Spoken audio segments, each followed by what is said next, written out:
Ma'am, bakit naman ho ayaw niyong pagmarchahin tong anak ko? Sir, nakipagsabunutan po kasi yan sa classroom. Hindi naman ho magagawa ng anak ko yun sa klase niya. Hindi talaga. Ako sinabunutan yan eh.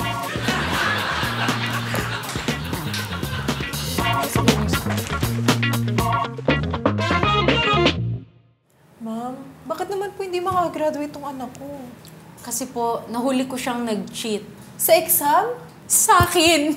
Shota ko yung anak mo eh! Nalaman ko, sinota niya yung kaklase niya! Pinagsabay mo kami! Tita! Tita! Sorry po, pero di po talaga makakagraduate yung anak niyo this year. Hala, bakit naman po? Masipag naman siya, mataas yung grade, mabait. Easy ka lang, mister. Grade 1 pa lang ho yung anak niyo. Hindi talaga gagraduate yan ngayong taon. Masyado kayo nagmamadali eh. Grade 1 pa lang. Hay, nako Alcantara. Hindi ka pipirmahan yung clearance mo. Kulang-kulang yung requirements mo. Sorry po, ma'am. Working student po kasi ako eh, kaya di ako makapag-focus. Ah, ganun ba? Nakakaawa ka naman. Ano bang trabaho mo? Tagatapos po ng requirements ng mga kaklase ko. Tagatapos po. Sir, baka naman po pwede niyong pag-graduatein tong anak ko. Nagmamakaawa na po ako sa inyo. Wala na ho tayong magagawa. Sir, parang awa niyo na po. Pagbigyan niyo na po ako makagraduate. Kahit gustuhin ko man, wala na tayong magagawa. Kahapon pa yung graduation. Dapat kahapon nandun kayo. Ate, graduation? Binagkakatingan mo? Kating ka na. Sir, sige na. Isama niyo na yung anak ko sa graduation. Naku, mister, wala tayong magagawa dyan. Sir naman, please. Gagawin ko naman lahat para lang makagraduate tong anak ko. Hindi ko nga magagawa ng paraan yan. Ba't ka ganyan? At tigas naman ang puso mo. Hindi naman ako teacher eh. Janitor ako dito eh. Sabi mo.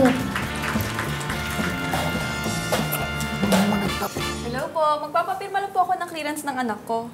Ay, hindi ko po kayo pinatawag para dyan. Ba't sabi po ng anak ko, pumunta daw po ako dito para sa clearance? Ang ibig ko pong sabihin, meron po akong clearance sale ngayon. Oh, ano? Sale lahat ng mga paninda ko. May blouse, t-shirt.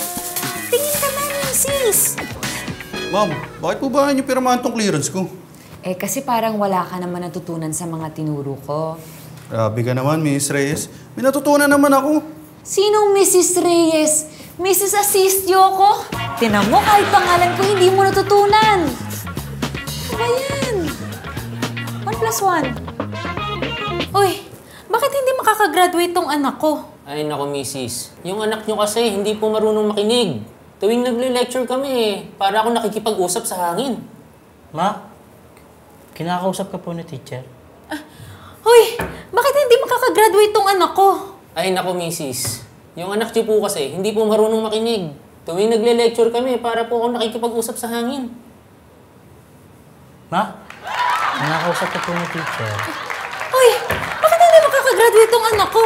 Ay nako, misis. Yung anak niyo po kasi hindi po marunong makinig. Ma'am, kasi edad na kita, mami. Tita, please. Ang sakit. Working students po kasi ako eh. Ay, sorry, isa pa. Students eh. O, ito oh. Anana Republic. Oh, ano? Sige, sale yan. Galing pa yan US. Bakit Anana na lang?